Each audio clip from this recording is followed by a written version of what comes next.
This is day 24. It's the end of the day.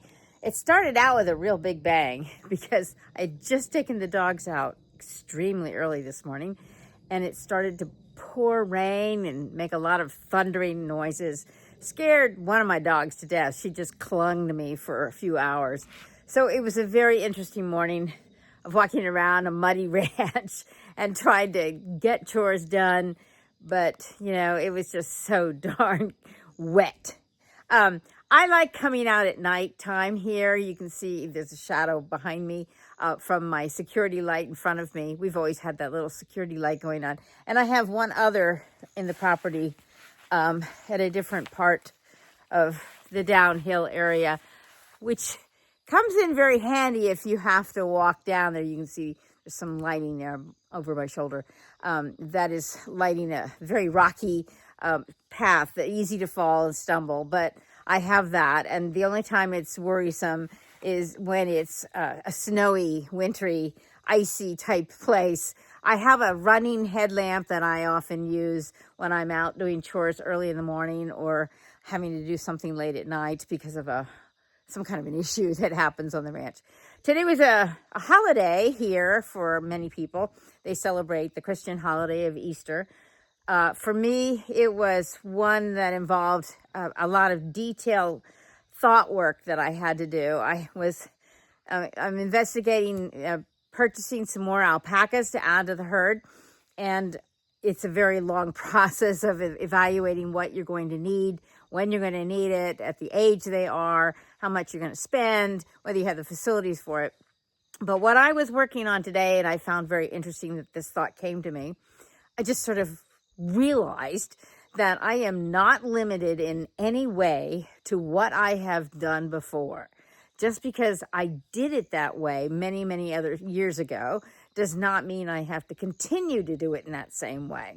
For example, we just made things work with the fencing that was already in place when we got here. All we did was ever repair it so that I could have a horse. At the time I had one. I don't anymore. But I had one. And so we've just repaired fences and left them the way they have always been. And it occurred to me that there was no reason that I had to continue that effort.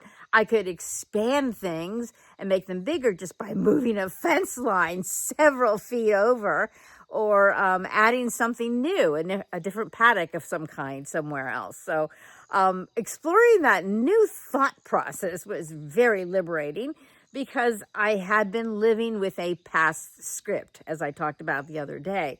And we do not need to be limited by what I did with the past. Instead, that was indeed limiting the possibilities, and it was limiting my vision as to what I could see for the future. So having shut that door and opened up an entirely another door, it opened up a vista of opportunities that I could be exploring. So here I am doing something totally different at that moment, which is I am now outside in the dark, although it's lit by the security light. And it's always fun to come out here in the night because it's a different perspective as to what could be happening. My perspective is usually I hear a lot of sounds, insect sounds, bird sounds. We do get night birds, night owls, and the will-o'-the-wisp, whippoorwill. We get those. But I am out here listening for frogs, and I am astonished at how dead silent it is, because in the summertime, this would be an incredible insect symphony to be listening to. But I'm hearing nothing. I'm hearing no frogs. I'm not hearing a thing. So maybe everybody's just shocked and regrouping after that huge storm that we had this morning. But whatever, I'm enjoying this super quiet right now. And it's just beautiful. So day 24, I didn't want to miss it. And so I will see you tomorrow.